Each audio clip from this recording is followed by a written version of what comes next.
रावण की मृत्यु के बाद उसकी पटरानी रानी मंदोदरी सती होना चाहती थी, लेकिन राम ने उसे ऐसा करने से रोक दिया। मंदोदरी बहुत धार्मिक थी और ज्योतिष की प्रकांड विद्वान भी। आखिर क्यों इस पतिव्रता स्त्री ने देवर से शादी करने का फैसला किया? युद्ध में रावण की मृत्यु के साथ ही जब राम की जीत होती है, तो उस दिन ही हिंदू धर्म में जीत की इस खुशी दशहरा त्योहार के जरिए जाहिर किया जाता है। रावण के परिवार में दो लोग सीता के अपहरण और युद्ध के खिलाफ थे।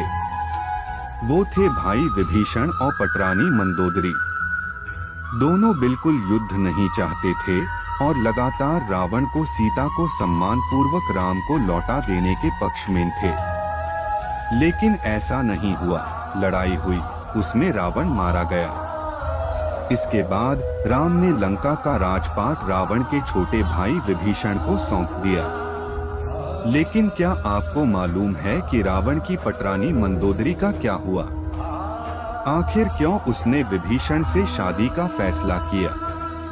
कौन थी मंदोदरी? पुराणों की एक कथा के मुताबिक मधुरा नाम की एक अप्सरा कैलाश पर्वत पर भगवान शिव की तलाश में पहुंची। तलाशते हुए जब वो भगवान शिव के पास पहुंची तो उसने वहां पार्वती को न देखकर शिव को रिझाने के प्रयास शुरू कर दिए।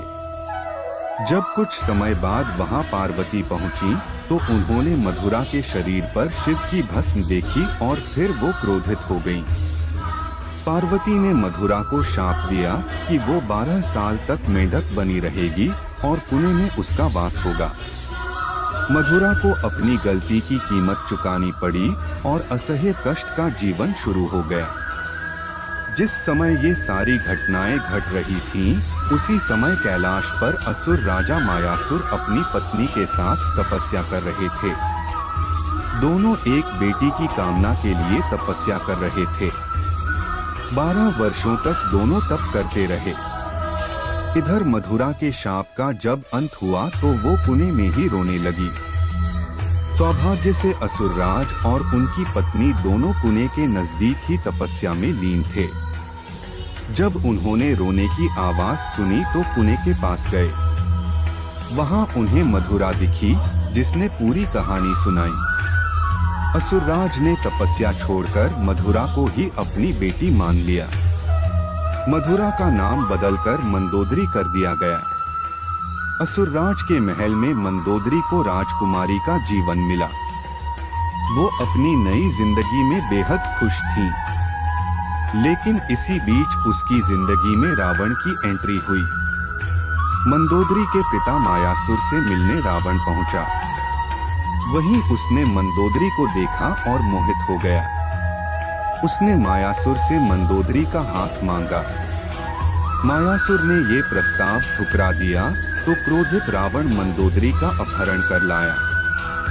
दोनों राज्यों में युद्ध की स्थिति बन गई।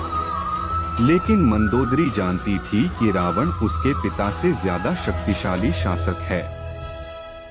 इसलिए मंदोदरी ने रावण के साथ रहना स्वीकार किया।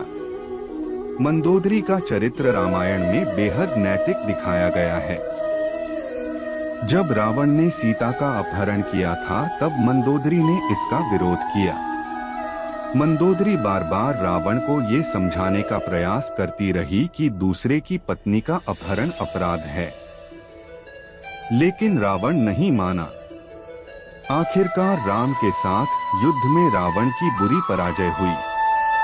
वह मारा गया और मंदोदरी विधवा हो गई। रावण की मौत के बाद भगवान राम ने मंदोदरी को विभीषण से शादी का प्रस्ताव दिया था।